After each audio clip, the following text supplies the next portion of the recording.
आज पाकिस्तान के बॉर्डर पर मिराज 200 युद्धाभ्यास करेंगे।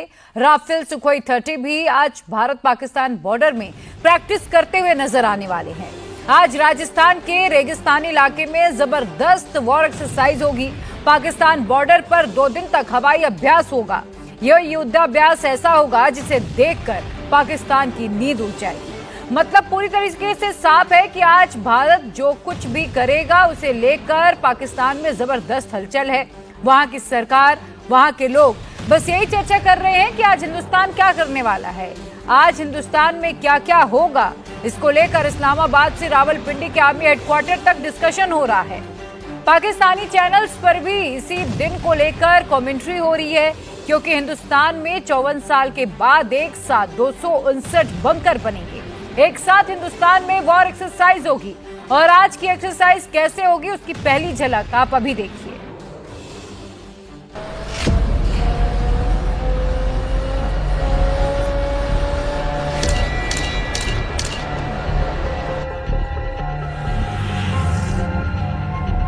अब ये बताया जा रहा है कि यहाँ बम गिरा है और जिसकी वजह से आग लग गई है। अब ये आग कैसे बुझाई जाए इसको सिखाया गया है यहाँ पे लोगों को। ये देखिए, इस तरह से कंबल लाया गया है और आग बुझा दी गई है।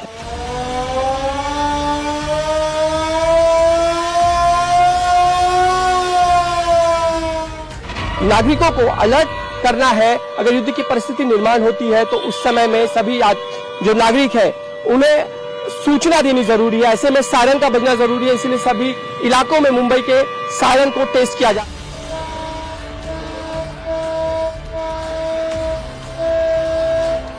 तो आपको खुद को कैसे बचाना है, या आपके साथ में जो बच्चे हैं या आपके साथ जो बुजुर्ग है उनको कैसे अपना सेल्फ डिफेंस खुद करना है। ओके मैम, आपको ऐसा इमेजिन करना है कि बाहर गोला वोला चल रहा है, आपको ये एक एक्शन करना है। कहीं कहीं आप होंगे, अपने साथ छोटे जो भी बुजुर्ग वगैरह हैं उनको बचाना है। जंग के दौरान सायरन बजने पर क्या करना है, खुद को कैसे सुरक्षित रखना है, बम से हमला होने के बाद आग लगने पर उसे कैसे बुझाना है,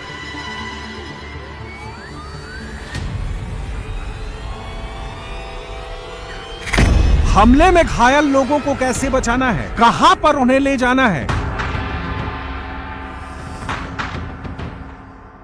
2 आदमियों की मानवीय वैसाखी है, चल सकने में असमर्थ है घायल, उसको सहारा देकर सुरक्षित स्थान पर पहुंचाने का प्रयास किया है।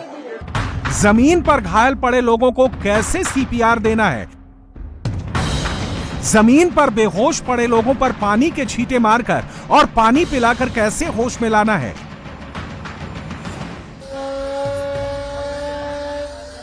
लखनऊ में जैसे ये सायरन बजा सब अलर्ट हो गए, दुश्मन के अटैक से बचने की तैयारी शुरू कर दी।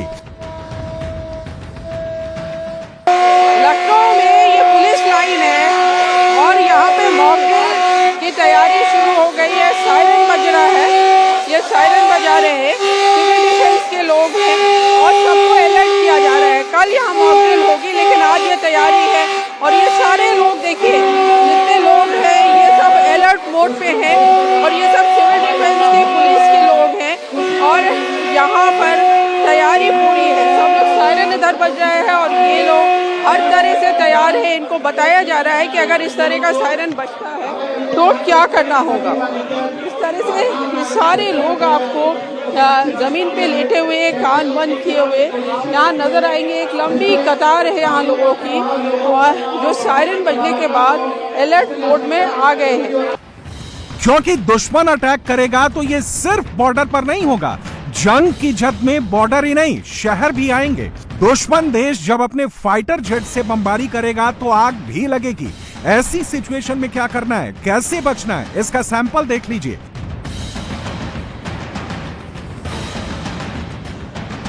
अब ये बताया जा रहा है कि यहाँ बम गिरा है और जिसकी वजह से आग लग गई है। अब ये आग कैसे बुझाई जाए इसको सिखाया गया है यहाँ पे लोगों को और यही सिखाया जाएगा कल की मॉकड्रिल में। ये देखिए, इस तरह से कंबल लाया गया है और आग बुझा दी गई है।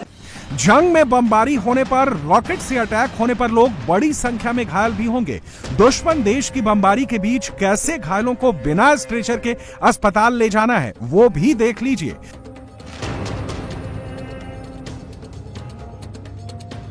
अब ये बमबारी से लोग घायल हो गए। अब इन घायलों को, क्योंकि यहाँ पे स्ट्रेचर नहीं है, तो कैसे ले जाएं ये बताया गया है। ये कंबल में आदमी को लटा के लाया जा सकता है, हाथ से कैसे कंधों के बल पे लोगों को ले जाया जाता है। ये देखिए घायल है एक महिला और उसको किस तरह से ले जाया जा रहा है। कंबल को स्ट्रेचर बनाया गया है और कंबल को स्ट्रेचर बनाकर यहाँ से उठाया जा रहा है। इस तरह से दो लोग कंधों पे ले जा रहे हैं ये स्ट्रेचर। अब मान लीजिए कंबल भी ना हो तब क्या करें। पहले हवा की जा रही है क्योंकि उसकी हालत ज़्यादा गंभीर दिखाई गई है और उसके बाद उठाकर इस तरह से ले जाया जा रहा है और फिर आसपास अस्पताल नहीं होगा अगर तो इनका इलाज शुरुआती इनको किस तरह का इलाज देना है, क्या करना है, ये यहाँ पर सिखाया जाएगा। इस तरह से जो घायल लोग हैं, जो बम के हमले में घायल हो गए हैं, उनको किस तरह से रेस्क्यू करना है, ये पूरा इसमें बताया गया है। जंग जब बॉर्डर से शहरों तक फैलती है तो इसका सबसे ज्यादा असर आम जनता पर पड़ता है। दुश्मन की बमबारी से पैनिक वाला माहौल क्रिएट होता है। ऐसे में सिर्फ शॉक से लोगों की जान को खतरा होता है, लेकिन अगर उन्हें समय पर सही जानकारी दी जाए, सुरक्षित स्थान पर पहुंचाया जाए तो उन्हें पैनिक होने से बचाया जा सकता है, जान के जोखिम को कम किया जा सकता है। ये तस्वीरें लखनऊ की हैं। यहाँ कोई हमला नहीं हुआ है, भगदड़ भी नहीं मची है, बल्कि मॉक ड्रिल की एक्सरसाइज हो रही है। दुश्मन के अटैक करने पर हम कितने तैयार हैं उसको परखा जा रहा है। ये जो आप देख रहे हैं वो तो सिर्फ ट्रेलर है, इसकी बड़ी तस्वीर कल पूरे देश में दिखेगी।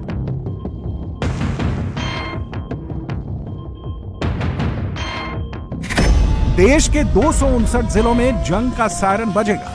युद्ध के दौरान बचाव के तरीकों की मॉक ड्रिल होगी। देश में 54 साल बाद ऐसी मॉक ड्रिल होगी। इससे पहले 1971 की जंग में ऐसी एक्सरसाइज हुई थी। तब देश के लोगों को बताया गया था कि जंग के दौरान खुद का बचाव कैसे करना है। मेरठ में भी घनी आबादी वाले इलाकों में जंगी सायरन बजाया गया। सायरन की गूंज कई किलोमीटर दूर तक सुनाई दी। ये आज सिर्फ सायरन की टेस्टिंग थी। कल फुल स्केल में मॉक ड्रिल होगी, जिसमें लोगों को जंगी सायरन की आवाज सुनते ही क्या करना है, खुद को कैसे बचाना है, इसकी पूरी ट्रेनिंग दी जाएगी। दुश्मन देश के साथ जंग के वक्त बॉर्डर एरिया सबसे सेंसिटिव जोन में आता है। सबसे ज्यादा हमले का खतरा बॉर्डर से लगने वाले जिलों में होता है। जम्मू में भी खतरा सबसे ज्यादा है। ऐसे में सबसे ज्यादा तैयारी की जरूरत भी यहीं पर है।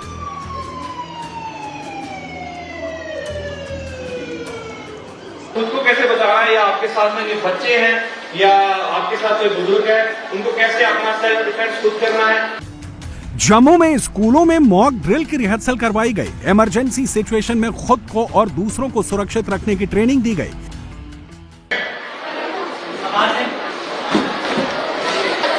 पीछे अच्छे से चलिए कहना।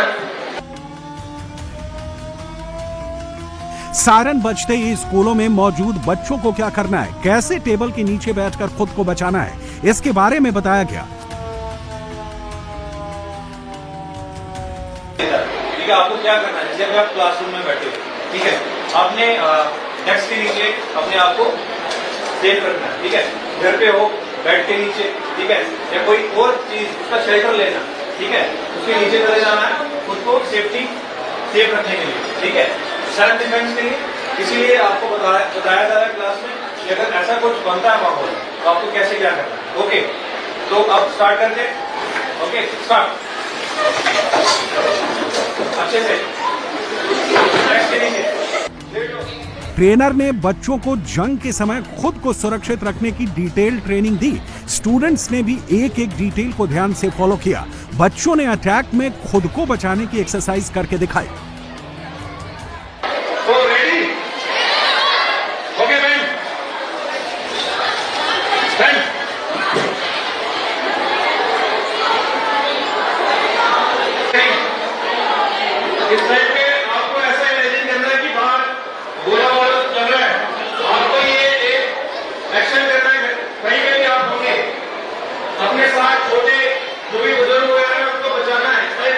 दुश्मन देश की तरफ से होने वाले अटैक पर क्या करना है, बमबारी की सिचुएशन में खुद को घर के अंदर या बाहर कैसे सुरक्षित रखना है, बच्चों को इसकी पूरी ट्रेनिंग दी गई।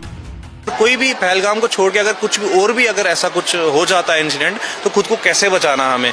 तो अभी हमने क्लास में भी एक ड्रिल करवाई, क्योंकि क्या है हम लोग सिटीज में हैं तो बॉर्डर एरियाज में वहाँ पे बंकर वगैरह बने हुए हैं, तो लोग वहाँ पे अपने आप को सेफली मतलब रख सकते हैं। तो सिटीज में अगर कुछ ऐसा हो जाता है तो अगर आपको कैसे खुद को डिफेंस करना है, तो ये वो यहाँ पे मॉक ड्रिल सर करवाई गई है। सेंसिटिव जोन में सिर्फ जम्मू नहीं बल्कि श्रीनगर भी है।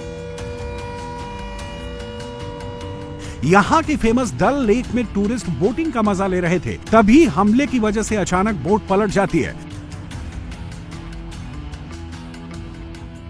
बोट पर अटैक होते ही एसडीआरएफ की टीम एक्टिव हो गई, तुरंत रेस्क्यू ऑपरेशन शुरू हो गया। एसडीआरएफ रेस्क्यू बोट के साथ स्पॉट पर पहुंची, डूब रहे लोगों को बचाने के लिए फ्लोटिंग ट्यूब फेंके गए। पानी में डूब रहे लोगों को फ्लोटिंग रिंग और रस्सी के सहारे खींचा जा रहा है और कुछ ही मिनटों में झील में डूब रहे लोगों को बचा लिया गया। श्रीनगर की डल झील पर कोई अटैक नहीं हुआ है, बल्कि मॉक ड्रिल की जा रही है। इमरजेंसी सिचुएशन में कैसे लोगों को बचाना है, उन्हें कैसे जानकारी देनी है, इसकी तैयारी की जा रही है। के 7 मई को पूरे देश में मॉक ड्रिल्स किए जाएंगे और उसकी प्रिपरेशन जो है इस वक्त डल झील पे हो रही है। मेरे सामने आप ये तस्वीरें देख सकते हैं, ये डल झील की तस्वीरें हैं। डल झील जो है एक टूरिस्ट स्पॉट है और यहाँ पर अगर इस तरह की जंग की कोई सूरत बनती है, कोई अटैक होता है, तो लोगों को किस तरह से रेस्क्यू करना है उसका यहाँ पर एक डेमो किया जा रहा है। एक मॉक ड्रिल हो रही है जिसमें एसडीआरएफ की 3 टीमें जो है हिस्सा ले रही है। जैसे ही कोई अप्रिय घटना घटती है तो सबसे पहले जो है सायरन बजा और उसके बाद जो है ये रेस्क्यू टीम्स जो है वो अलग अलग जगहों पर जाकर आप देख सकते हैं कि किस तरह से अगर झील में कोई डूबता है तो किस तरह से ये रस्सी जो है गन के जरिए फेंकनी है, उस आदमी तक पहुंचानी है ताकि उसको रेस्क्यू किया जा सके। ये सारे लेटेस्ट इक्विपमेंट्स जो है एसडीआरएफ के पास मौजूद रहेंगे। हालांकि कल से पूरे देश में मॉक ड्रिल्स का सिलसिला जो है वो शुरू हो जाएगा, लेकिन कश्मीर में जो है आज से ही इसकी प्रिपरेशन जो है वो शुरू हो चुकी है। पाकिस्तान पर फाइनल अटैक की तैयारी से पहले अब हिंदुस्तान की जनता एक्सरसाइज कर रही है। दिल्ली से लेकर मुंबई तक, लखनऊ से लेकर जम्मू तक, जोधपुर से लेकर श्रीनगर तक, नागपुर से लेकर मेरठ तक, जैसलमेर से लेकर गाजियाबाद तक जंग का सायरन बज चुका है। जब युद्ध होगा तो कैसे बचना है, उसके लिए मॉक ड्रिल की जा रही है। श्रीनगर के साथ ही महाराष्ट्र में भी जंगी सायरन सुनाई दिया। मुंबई के दादर इलाके में एक स्कूल में सायरन बजाकर चेक किया गया। सरकार की ओर से सभी राज्यों को अलर्ट रहने की घोषणा की गई है, आदेश दिए गए हैं। इसीलिए हम देख सकते हैं कि दादर वेस्ट के इस इलाके में सायरन की टेस्टिंग की जा रही है। सायरन जो है उसको बजाकर देखा जा रहा है, टेस्ट किया जा रहा है, ताकि अगर नागरिकों को अलर्ट करना है, अगर युद्ध की परिस्थिति निर्माण होती है तो उस समय में सभी जो नागरिक हैं उन्हें सूचना देनी जरूरी है। ऐसे में सायरन का बजना जरूरी है, इसलिए सभी इलाकों में मुंबई के सायरन को टेस्ट किया जा रहा है। इस वक्त दादर वेस्ट का इलाका आप देख सकते हैं, जहां पर एंटोनियो डिसिल्वा हाई स्कूल है, वहां का जो सायरन है उसे बजाकर चेक किया जा रहा है। ये तस्वीरें नागपुर की हैं, जहां पर एक स्पेशल कंट्रोल रूम बनाया गया है, जहां पर पब्लिक अनाउंसमेंट सिस्टम लगाया गया है। यहां से न सिर्फ पूरे नागपुर पर नजर रखी जा सकती है, बल्कि नागपुर के 54 चौराहों पर एक साथ अनाउंसमेंट किया जा सकता है। दरअसल बुधवार को देश के जिन 259 जिलों में फाइनल मॉक ड्रिल होगी, उन शहरों को संवेदनशीलता के आधार पर 3 कैटेगरी में बांटा गया है। बुधवार को जिन 259 जिलों में फाइनल मॉक ड्रिल होगी, उन शहरों को संवेदनशीलता के आधार पर 3 कैटेगरी में बांटा गया है। पहली कैटेगरी में उन 13 शहरों या जिलों को शामिल किया गया है जो हाईली सेंसिटिव हैं। इसमें देश की राजधानी दिल्ली और एटॉमिक सेंटर शामिल हैं। कैटेगरी 2 में राज्यों की राजधानी, धार्मिक स्थल, एयरबेस और कैंट वाले 201 शहर हैं। कैटेगरी 3 में 45 शहर हैं जो स्टेट कैपिटल नहीं है और कम महत्व वाले शहर हैं।